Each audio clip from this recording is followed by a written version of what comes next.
So I was walking down the street and I saw this Gaza Now sign, and as you can see, there's pictures of what happened in the Gaza Strip. Recent pictures of the Israeli attacks.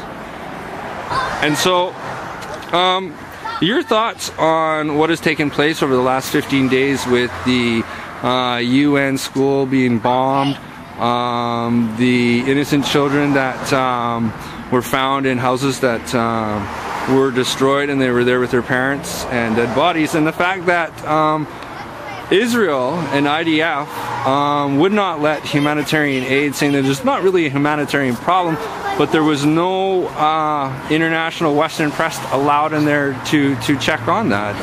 Do you have thoughts on that?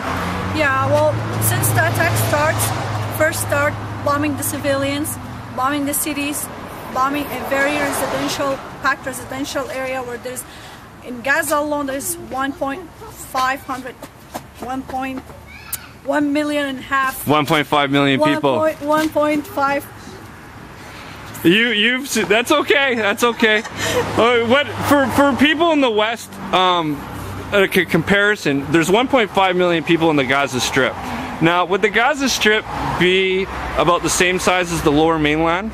Yeah, it's about that. Yeah. So what you're saying is that you would have an area the size of the Lower Mainland with 1.5 million people packed in there, yes. All bordered off with an illegal fence declared illegal by the UN, the legal wall around the Gaza Strip. That's right. No way into Egypt, which borders them on one side, and no way out into Israel, which is bombing them on the other side. Yeah. So, I mean, the humanitarian crisis was obvious to begin with when you're going after an area that's packed full of residential areas, and Hamas really has nowhere to go. That's right. Right? Absolutely, they have no way to go. In Canada, Hamas is viewed as a illegal terrorist organization. If one was to financially support Hamas, or speak highly of Hamas in Canada, it would be deemed an illegal act in a way, supporting a terrorist group. For the Canadian people who don't understand, one, Hamas was originally created by the Mossad in order to counter the Palestinian Liberation Army when Yasser Arafat started to counter Yasser Arafat. But could you maybe explain in a general sense what Hamas is? Hamas is a militant that looks to free Palestine. Yeah. And they're elected people by their people. Yeah. They're democracy, they put election, people elect them, so they are elected government. Yeah. And from the side of view, in Canada, in America, and anywhere in the Western world, elected government should stand.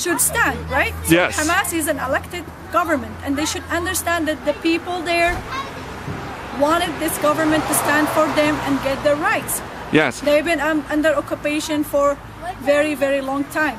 So essentially, if the international community really wanted the crisis in the Gaza Strip to stop, the suicide bombings and the rockets to stop being shot into Israel, one thing that the international community could do is recognize that the Palestinian people in the Gaza Strip democratically elected Hamas to represent them at the international table, and recognize Hamas.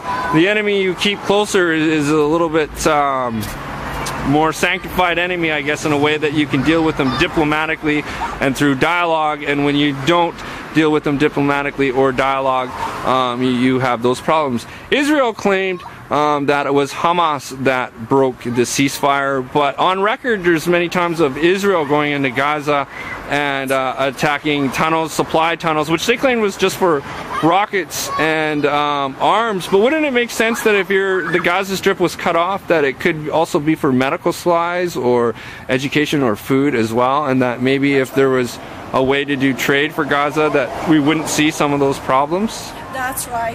They've been cut for over 6 months. People have no food, no medical, no help, nothing. They completely cut out of the world. And do you think that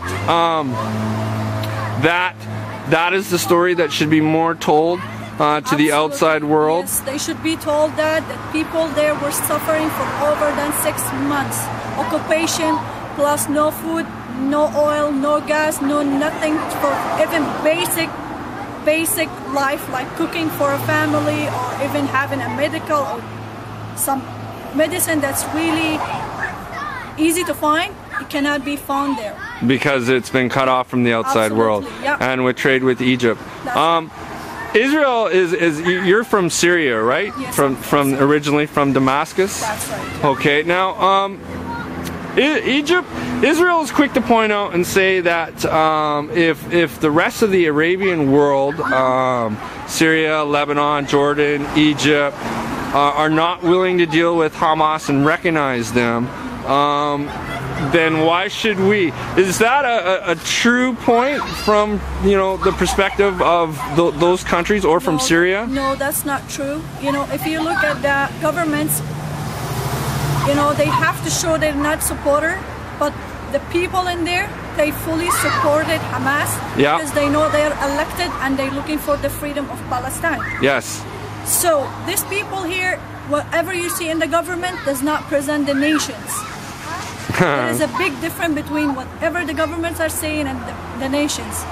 Well, that sounds a lot like Western countries. I can think of a few, Canada, America, England. But anyways, I would also like to ask that there's a lot of innocent women and children that are being victimized at this.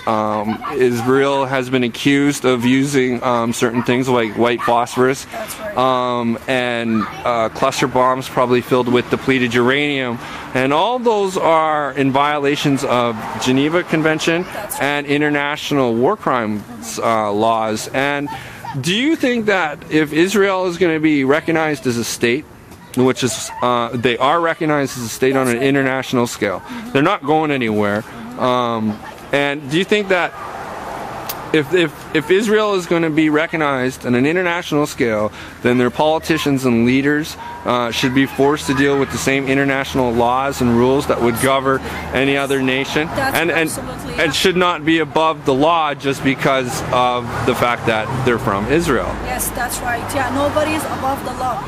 Now, one of the things they say is that Hamas uses their people as human shields, which I was wondering if you were willing to touch on that, because that's a kind of touchy subject.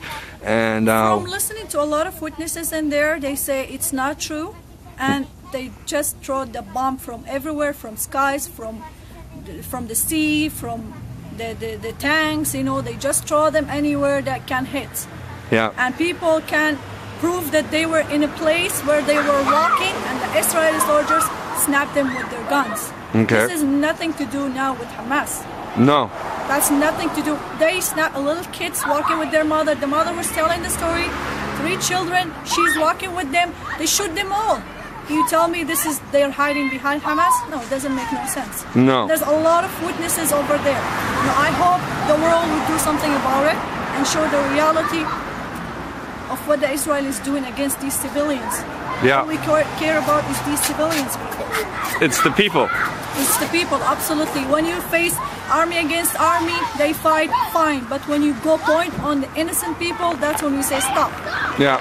Somebody has to do something about it. And I know that the world and the United Nations are very angry about it. Very much so. Yes, but the thing is, somehow somebody is playing a game to stop the world from seeing it, especially here in the West.